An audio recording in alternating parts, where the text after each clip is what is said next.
Okay, next one is from Natalie.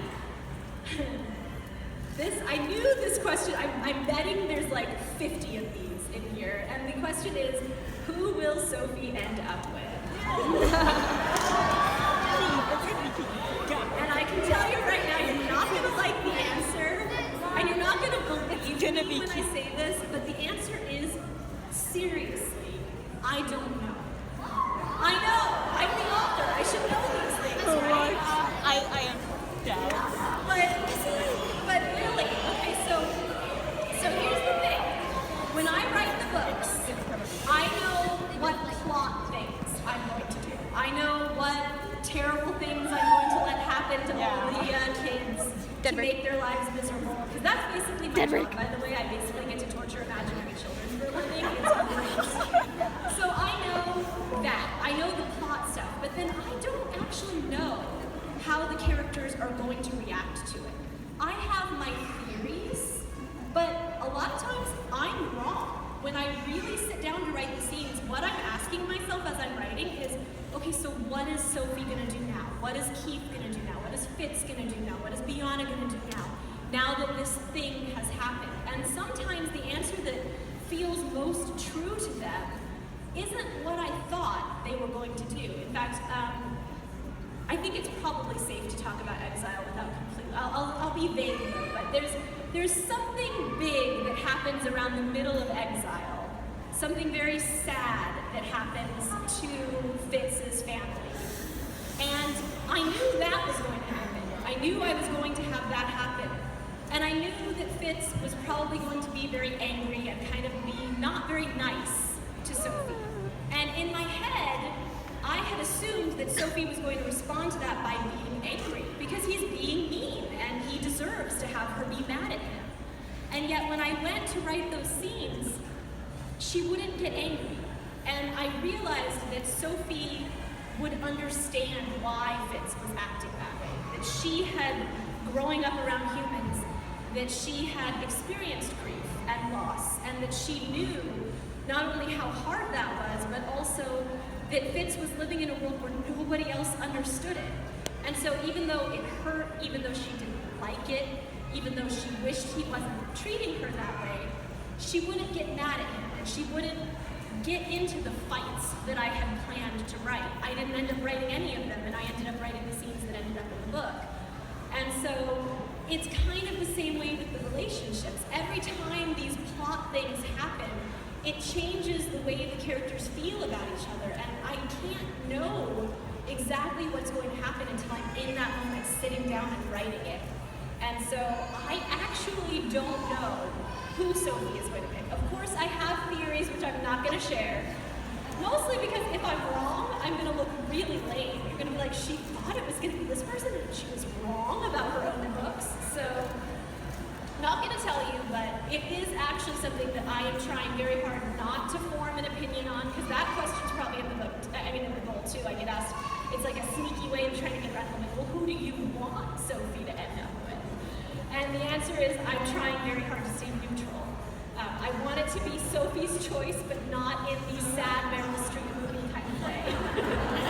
And so I'm trying to take myself out of the equation and not choose a favorite boy. I love all my characters equally, and I will be happy if she chooses any of them. I will be happy if she chooses none of them, because it will be exactly what she wants. And I'm really hoping that by doing it that way, that you guys, even if it's your team that loses, that you'll be like, all right, but I can see that she's happy with her choice, so I'll give it to her. Hopefully. And hey, if she doesn't pick your boy, that means he's up for grabs. So, you should honestly be rooting for your team to lose. Okay, let's see. How long did it take you to write the book? Well, okay, so the first book, I wasn't under contract or anything. I also had no idea what I was doing. So I started that book in 2009, but I wasn't really writing it. I was just sort of doing the research and the world building. I didn't start really writing it till almost the end of 2009. And it sold in 2011, and then it came out in October of 2012. So it was a long journey for book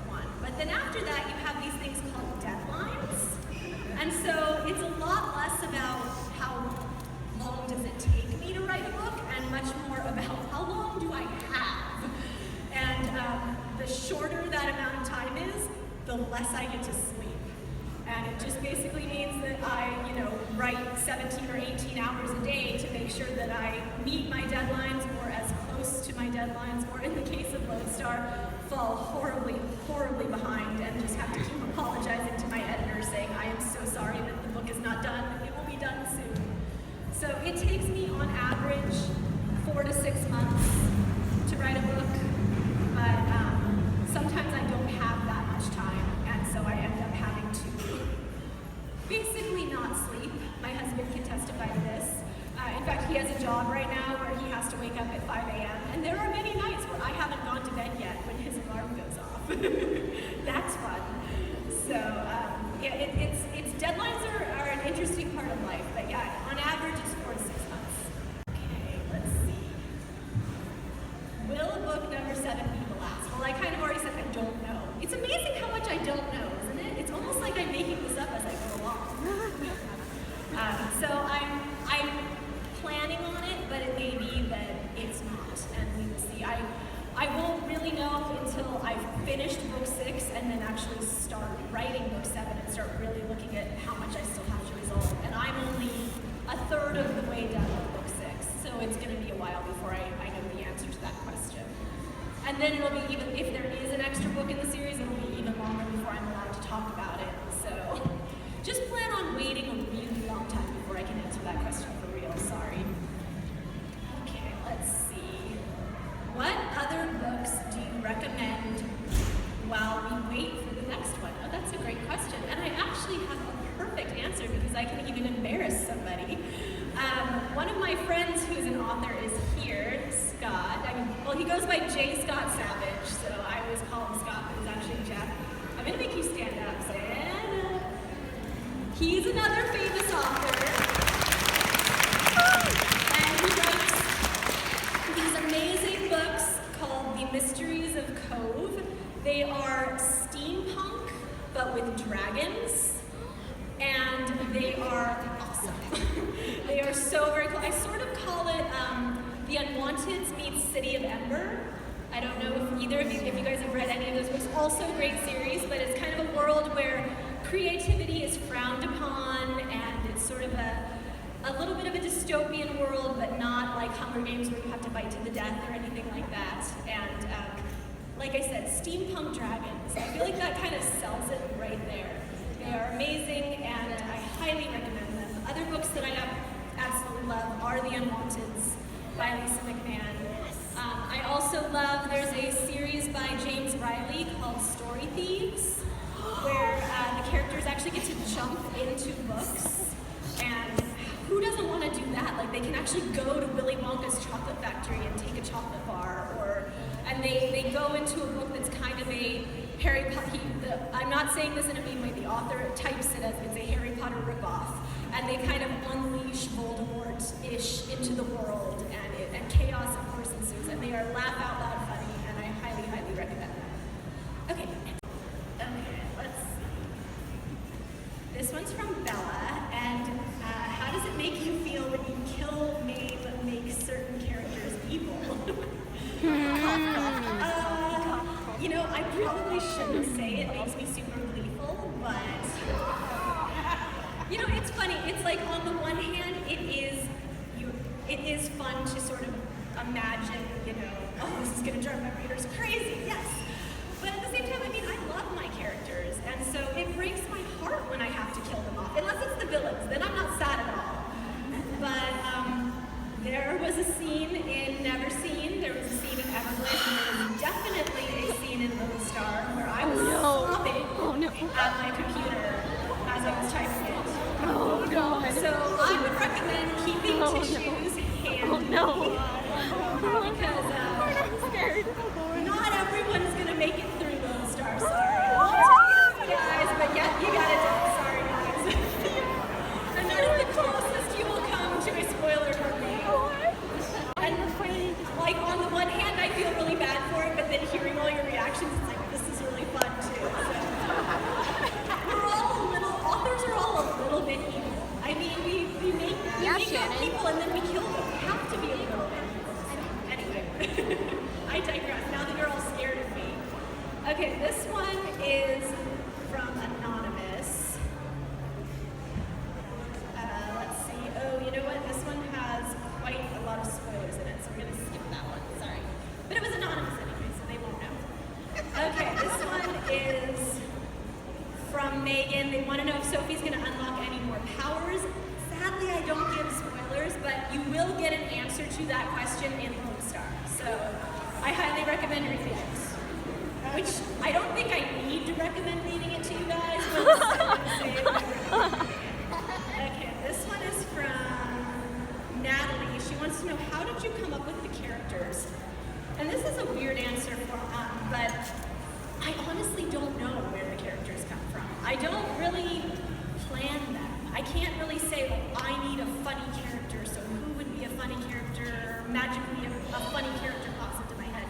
It's kind of just as I start thinking about the world and I just start thinking about, like, what kind of people will live in that world, the characters kind of, it's really a weird process, but they kind of come to life on their own. They kind of come out of the story. I mean, I knew that I wanted to write about elves, so that sort of narrowed it down. I knew that they would each have abilities, and the more I just thought about, like, okay, so I knew Sophie was going to be a telepath. What would that be like? What would it be like if there was a little girl who was raised among humans and had this ability to read minds and had to hide it?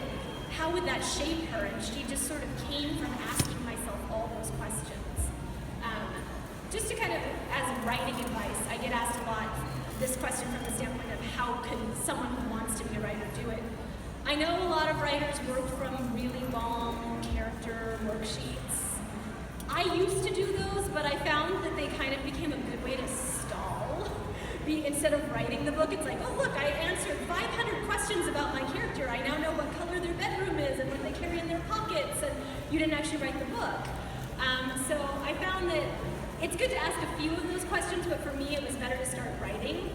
And the only question that I really ask myself now when I go to write a book is, or get to know a new character, is I ask, what are they hiding from me? What doesn't that character want me to know? And I feel like as soon as I know that, and it can be something good too, but usually it's something bad. And as soon as I know that, I can write them. It's sort of like, I know their secrets now, and I know how they work, I know how they think, and so I can write them. So I get asked a lot if I knew that the character that surprised everyone with what they did at the end of Never Seen It was going to happen. Yes, I did know that was going to happen because that was the secret that I knew about that character when I was first getting to know them.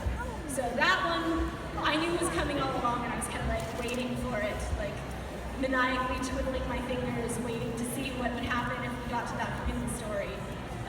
But yeah, for me, it's once I know what the character is hiding, the character kind of comes to life. By the way, do I need to cut this off at some point? Because I know we have okay, maybe one more? Okay.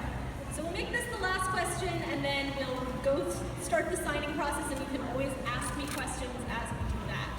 So hopefully this is a good one. Okay, this is kind of a funny one, actually. This is from Emma. She wants to know, which boy do you think is cuter?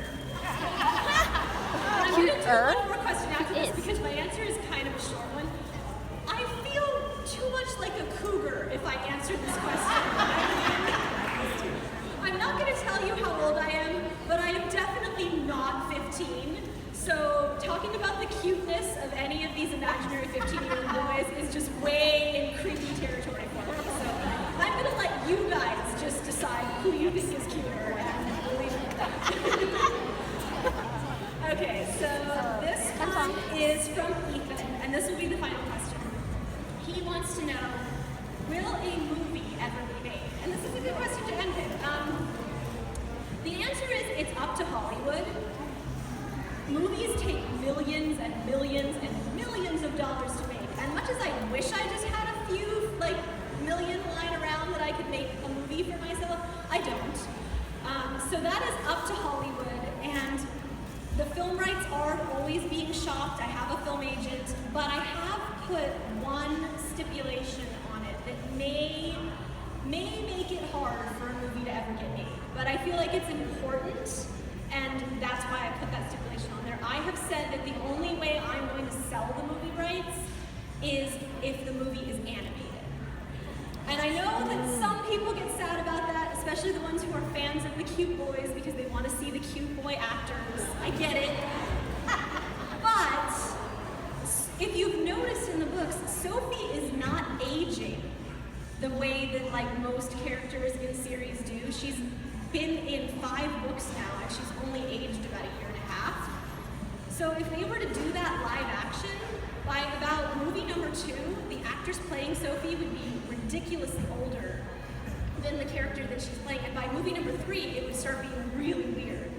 And so I think it's important that it be animated that way the characters can, because it takes on average 1 to 2 years for a movie to come out. And kids, you guys have this annoying habit of growing up. And my kid, in my fictional book, they are suspended in reality, but in actors would keep growing. And so it would start being that we'd have an 18-year-old playing Sophie or even older, and it would just get really, really weird. So I will only sell it if it's an animation deal. And those are a lot harder to come by because they release hundreds of live-action movies a year and, you know, a handful of animated movies. But I feel like it's worth it because it's the only way to make sure that the whole series would have a shot at being made into movies and hopefully even at being made well. Because I think we all have known books that got ruined. Percy Jackson. Percy Jackson. Those movies do. Prevent that from happening to us. So, okay, I think that's all we have time for. Other than, we're doing the raffle prizes. Okay. So, Oh my god. we did them this way because we wanted to make sure that it would actually go to someone who's on that team. Otherwise, I knew that like the Keith would go to someone on Team Vince and Dex would go to someone on Team Keith. And so these are the lovely prizes just for all of you. Oh my god. Oh my god. Kids are back. And again, I have no comment on their cuteness. Just put that out there for the record. Okay, so let's do Dex first. Wow, look at Dex getting a decent number. He gets some love. All right. Okay, so I always feel bad when I have to be the one to draw the winner because then I'm the one that's disappointing everyone who doesn't win. Oh, man. Okay, it's not really stirring, so I'm just gonna make sure I don't look as I reach in and grab. Samuel Kramer. Yes, so you get Dex.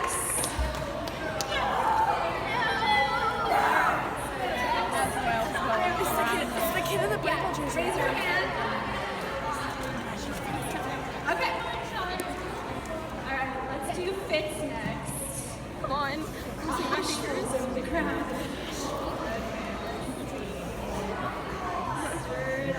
Wow, Fitz's is full.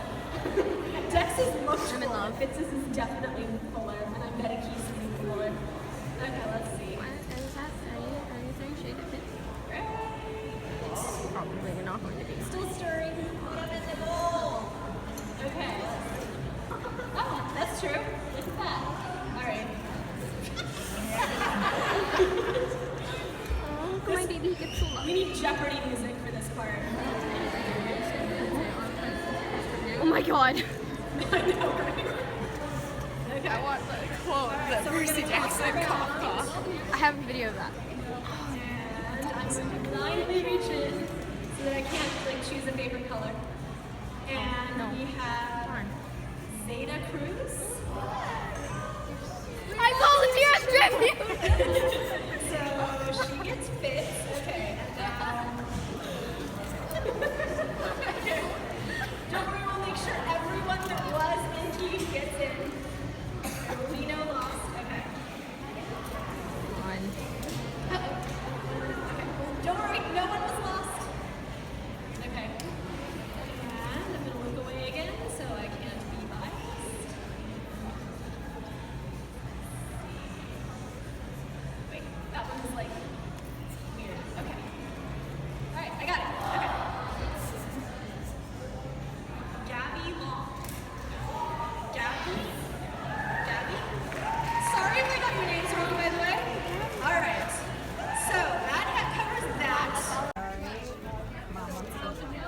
Riley. There's big bright light behind you. Oh, I know. I feel like I'm in like the worst lighting ever, but it's okay. Do you remember what you want to say? Oh, yeah, you were so right about the Crystal Dance. You've spoken the truth. We've all been